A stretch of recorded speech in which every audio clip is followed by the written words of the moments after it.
Hey everyone, let's jump right into this explainer. Today, we're objectively unpacking a massive, unfolding shift that is literally reshaping global security in the region right now.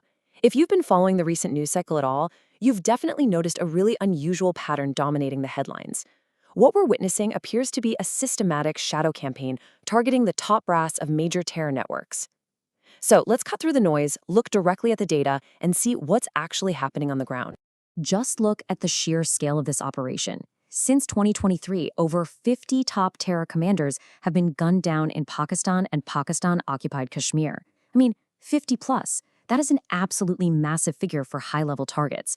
We aren't talking about foot soldiers falling in open combat here. These are top-tier operational leaders being eliminated in incredibly precise, highly targeted strikes right on their own home turf. And that brings us to the ultimate high-stakes mystery, right? Who exactly are the unidentified assailants pulling off these incredibly coordinated hits? Across all these incidents, the official reports consistently attribute the assassinations to unidentified gunmen or unknown assailants. There's absolutely no group issuing press releases claiming responsibility, no official military stepping into the spotlight. We're simply watching a relentless pattern of strikes dismantle heavily guarded, high-profile targets, one by one. Section 1. The latest target, Arjamand Gulzar.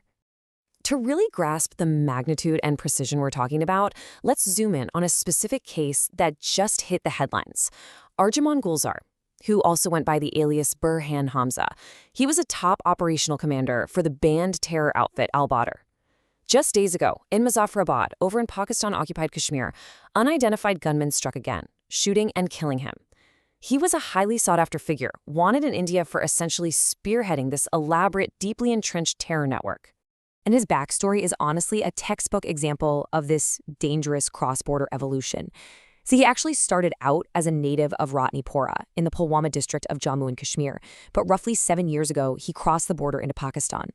From his new base in Muzaffarabad, he actively built up a really dangerous cross-border network, rising straight through the ranks to manage recruitment, funding, and arms supplies right back into Kashmir. Fast forward to 2022, and his operations had grown so extensive and so incredibly destabilizing that the Indian Ministry of Home Affairs officially declared him a terrorist.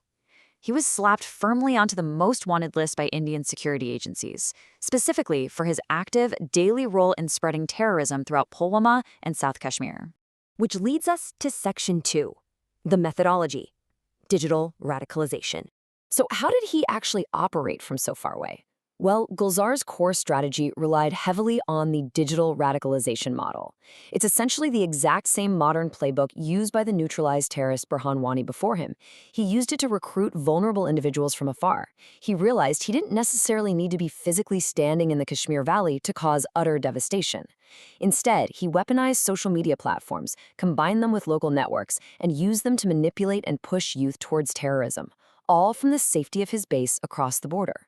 He basically ran a strict 3-step remote operation to orchestrate violence in India.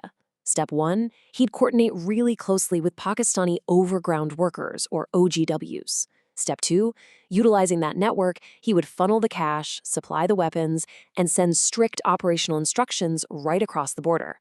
And step 3, he'd continuously use social media to radicalize local youth, pulling them into his network to actually carry out those violent instructions on the ground. And make no mistake, this wasn't just online talk.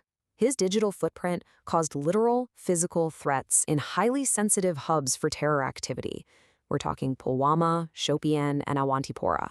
In those specific active zones, his name was constantly surfacing in official cases linked to the recovery of explosives, really violent grenade attacks, and ongoing terror recruitment. All right, let's step back for Section 3, the zoom out, a broader pattern. When we zoom out and map this chronologically over just the last 3 months, a wild, relentless string of attacks by unknown gunmen emerges across various provinces. Just look at this timeline. March 2026, an unidentified gunman targets Amir Hamza, a wanted terrorist and founding member of Lashkar-e-Taiba, right outside a TV station in Lahore. Now, he survived, but then, April 2026, Sheikh Yusuf Afridi, a commander of LET and a close associate of Hafiz Saeed, gets shot dead by unknown gunmen firing multiple rounds in Khyber Pakhtunkhwa. And finally, May 2026, Al-Badr commander Arjamand Gulzar is killed in Muzaffarabad. So clearly, this targeted campaign isn't just isolated to a single faction. The unidentified gunmen are systematically dismantling the leadership of multiple major terror organizations across the board. Lashkar-e-Taiba, Jaish-e-Mohammed, Hizbul Mujahideen, and al-Badr, they have all been profoundly impacted by these recent assassinations. The sheer geographic spread, and honestly the diversity of the targets, it indicates a highly organized, widespread operational capability. To really ground what all this means, security sources have offered a pretty blunt assessment. They stated, the killing of Arjman Gulzar marks another setback to terror outfits trying to revive terrorism in the valley from bases in POK. And that hits the nail on the head. Every single time one of these commanders is taken out, it severely disrupts their operational capacity, their funding pipelines, and those digital radicalization models they rely on to project power and orchestrate violence. Which, leaves us with one massive critical question. With their leadership being actively decimated like this, what is the actual future of these terror revivals in the region? How effectively can these organizations even operate when their top commanders are continuously being eliminated by shadows? It is a completely unprecedented disruption in the regional security landscape, and it's definitely a dynamic we are going to need to watch very, very closely. Thank you so much for joining me for this explainer. I really hope mapping out these sources helped you clearly visualize exactly what is unfolding right now.